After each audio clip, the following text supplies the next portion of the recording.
There's a juicy jackpot of $160 million in cash, and hearing this, Peter and his buddy short-circuited their brains.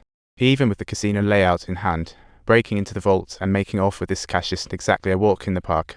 With just the two, Transformation 1 wake them.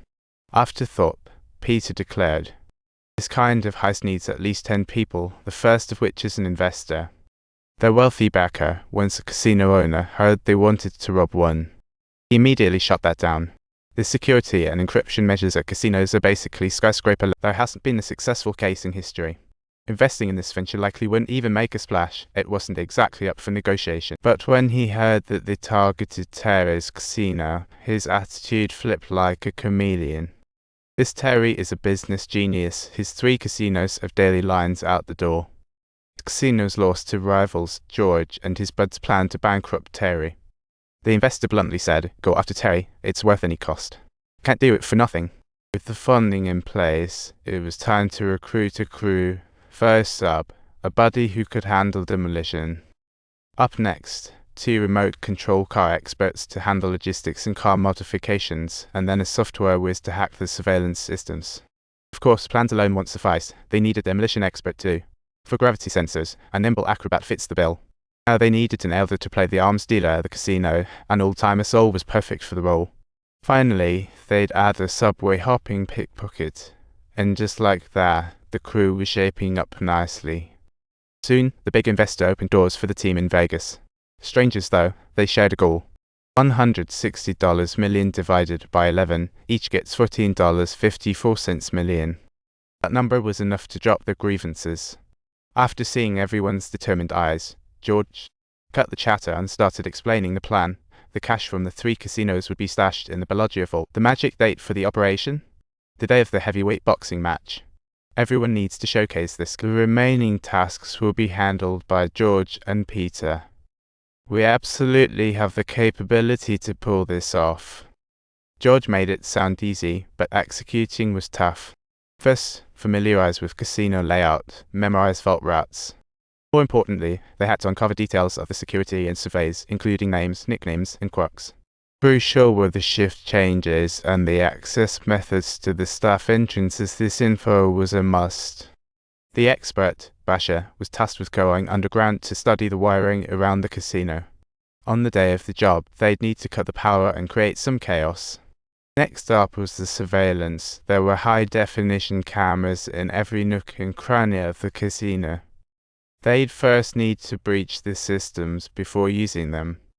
But there was a tiny hiccup. The casino system was encrypted. To hack in, they had to go to the casino's server room and plant a closed-circuit signal. To that end, a lady executed a little dance for the casino staff and swiped her access card while she was at it.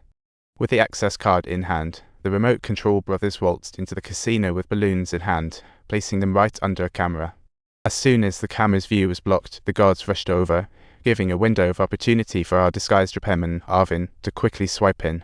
Arvin slipped into the server room without a hitch as the bickering brothers outside continued to run the clock. Thankfully, Arvin was quick on the draw, and within minutes, the feed was live for George and the others. With the surveillance sorted out, the bickering brothers outside wrapped it up and strolled out with their balloons.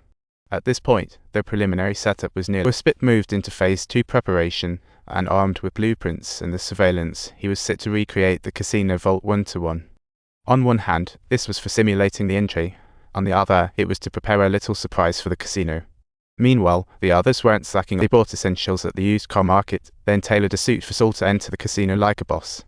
That's when the casino boss, Terry, started to shine. Based on Matt's observations and notes, Terry arrives at the casino at a precise time every day, and at 7 p.m., he meets the manager in the lobby for a quick 3-minute chat.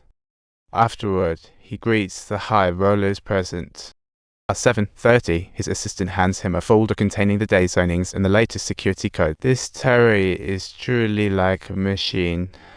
There's absolutely a reason why he manages to keep the casino running like a well-oiled machine.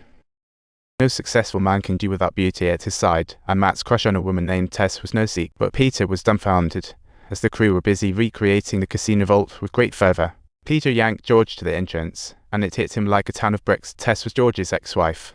Thus, Peter had a reasonable suspicion that George was actually orchestrating this heist in order to reclaim the affections of his ex.